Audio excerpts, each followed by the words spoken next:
Definitely. I own gold, but I own silver too, and I recommend it. Silver is a little bit more difficult to analyze because, I mean, gold is not good for anything except money. So if you like money, have some gold. It's obviously a precious metal, but the industrial applications of gold are very few. Silver is different. Silver has a lot of industrial applications. So, but it is a precious metal. So you have to think of it as a precious metal money on the one hand and industrial input on the other. Those can be moving in different directions. Obviously, the precious metal aspect is driving silver higher, but as we get into what looks more and more like an industrial recession, that could be a drag on silver use. But let's focus on the precious metal side. A couple of things about silver. Number one, it tends to lag gold. There's no way that gold's going to the levels I'm talking about and silver is not going to go to $100 an ounce. If you see $20,000 gold, you're going to see $100 silver or more. But silver tends to lag a little bit. The gold takeoff happens and it makes all the headlines and people get spun up. And then silver just kind of sitting there like, what's wrong with silver? And then all of a sudden, silver starts to move. So I think you're exactly right, Jesse. We're in that mode right now, but it plays catch up. So silver could actually go up faster because it took longer to take off. So I think the way you described it is exactly right. But silver has a very important monetary use that I would say makes it even a little bit easier than gold, which is it's more practical. If you had a crisis and you had, people lost confidence in bullion, but if it's worth $4,000 or $5,000 as we're describing, that's an awful lot of groceries. If you want to go out and get food for your family, a silver ounce or 5 silver ounces, which today would be $200, that's about the right amount of money to go shopping. In other words, so I recommend people have what's called a monster box. A monster box comes from the U.S. Treasury. Well, the U.S. Mint, but of course the U.S. Mint is regulated by the U.S. Treasury. It's Treasury green, has a compression strap in it. Inside, in sleeves, plastic containers, are 500 1-ounce American silver eagles. They're pure silver, no alloy, beautiful design. But the point is, with 500 of them, that could be walking around money, as we say in Philadelphia. That could be spending money to feed your family, whereas gold will preserve value.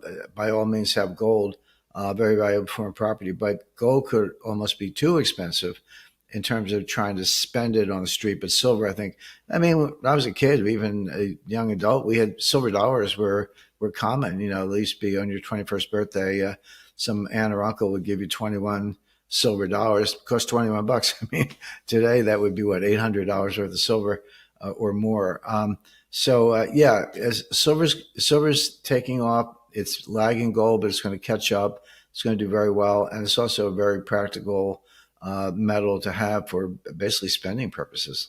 Yeah, the obviously gold's been going up. It's up well over 200%, more like 250%, just in recent months. And you go back over longer time frames, it's a lot higher than that. We're in a major gold bull market. The point I make is that this is going to continue, and a lot of investors ask me, say, "Well, hey Jim, you said buy gold when it was 1,500. It's 3,700, kind of teasing around $3,800 an ounce right now. Did I miss the boat?" And my answer is, well, you missed $1,300 worth, but no, or sorry, $2,300 worth, but no, you did not miss the boat. This rally is really just getting started. There are 3 main drivers. The first one is central bank buying. Now, 2010 was the year of inflection, meaning from 1970 to 2010, central banks and finance ministries, basically official institutions, were net sellers of gold. Beginning in 2010, they became net buyers of gold. Now, different central banks involved, Switzerland, UK, Australia, Canada were all sellers, still are. The Swiss have stopped selling. Canada, I think, sold all their gold. Not saying I have a treasure chest, but I think I have more gold personally than the government of Canada. Those some of those countries are still sellers, or at least they've kind of dialed it down to zero.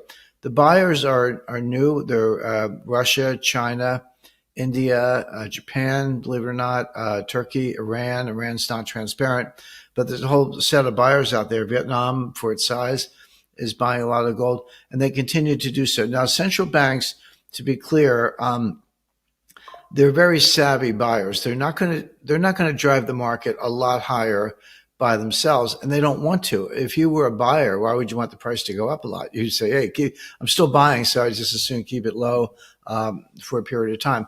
But what they do is they put a floor under the market. They buy the dips. I hate to use cliches, but they do buy the dips. They put in standing orders.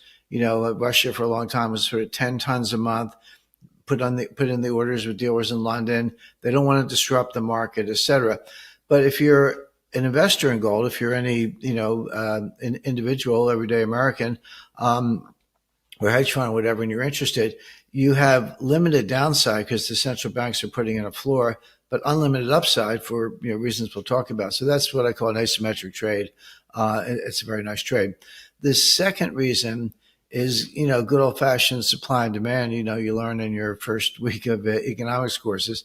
Might be the only thing you learn that's really valuable the way they teach it these days. But global output has been flat around 4,000 metric tons per year. That's all the mining in the world for about 6 years. Now, not very much, right around 4,000 metric tons a year.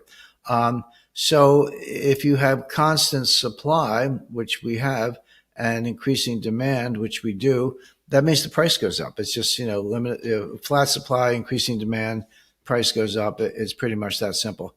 The third factor is that people say, gold's an inflation hedge. It can be an inflation hedge. The correlation between gold and inflation is less strong than most people assume. But I call gold the everything hedge, meaning, will it hedge inflation? Yeah, it actually hedges deflation. People don't understand. During the Great Depression, the best performing stock on the New York Stock Exchange was Homestake Mining, which was one of the largest mines in the world at the time. That's actually the foundation of the Hearst fortune, going back to George Hearst in the late 19th century. But I visited that mine. It's out in Lead, South Dakota. It's an open pit mine and an underground mine. They're not producing now. They produced up until around the year 2000, but certainly in the 1930s, one of the largest gold mines in the world. That stock went up at a time when the Dow Jones Industrial Index fell 82%. From October 1929 to June 1932, which was the bottom, almost 3 years, the stock market fell over 80%, but Homestake Mining went up, and it was the best performing stock on the New York Stock Exchange.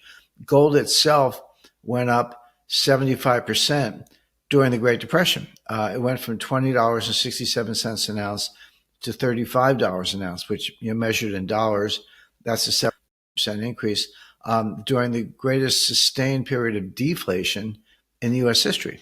So the history of the Great Depression says when stocks are crashing and deflation takes over, gold goes up significantly. So it hedges that. It also hedges inflation because, again, as we saw in the late 1970s, in 1979, 1980, inflation was 13, 15%. U.S. Treasury notes were yielding, 10-year maturity was yielding 15%. You could have bought a 10-year Treasury note that would pay you 15% a year for the next 10 years. But from 1971 to January 1980, gold went up 2,100%. So it hedges deflation, it hedges inflation, it hedges social unrest, natural disasters, civil wars, regular wars, et cetera, and uncertainty in general. So it's very good in that sense. And one last point, Jesse, and kind of why I see this continuing and getting to a logical phenomena called anchoring. And anchoring just means, we're all humans. We all have biases, which are usually a good thing. It kind of kept us alive for a couple of million years. But an anchoring bias is you get a number in your head and it means something and you anchor on it and you kind of filter out other data around it. So people obviously who own gold look at price increases, and let's just take big chunks. $1,000 an ounce is a lot, but we've been seeing it go up $100 an ounce every couple of days for the past month or so. But let's just take bigger chunks. Take $1,000. When you go from $2,000 an ounce to $3,000 an ounce, that's a 50% increase. When you go from $3,000 an ounce to $4,000 an ounce, that's a 33% increase. And when you go from $4,000 an ounce to $5,000 an ounce, that's a 25% increase. The point is, there's still $1,000 leaps. And if you have 50 ounces of gold and it goes up $1,000 an ounce, you just made $50,000. And people think of it that way. They focus on the $1,000, or in my example, the $50,000 gain, and they're like, ka-ching, ka-ching, that's great. But what they don't realize right away, because they just don't think about it, each one of those $1,000 gains is easier than the one before, because it's the same $1,000 gain, but it's a smaller percentage gain because it's calculated off a higher base. So going from $9,000 to $10,000, that's only an 11% increase. I mean, 11% is kind of like a good month these days. So my point, and this is where you get into the frenzy stage. We're not there yet. We're getting closer, but all of a sudden it's going to go 8, 9, 10, 11, and those $1,000 chunks those $1,000 leaps are going to keep getting easier because they represent a smaller percentage. When you go from 20,000 to 21,000, that's only a 5% increase. Which is a good week. So that's one of the ways you get there from the perspective of $3,800 an ounce or $3,700 an ounce, where we are now. $23,000 seems like, I mean, that's the far side of the moon. But actually, as you get closer to it, it gets really easy to see that kind of spike. So yeah, that's my forecast. Those are the reasons behind it, and they're not changing. If anything, they're getting stronger.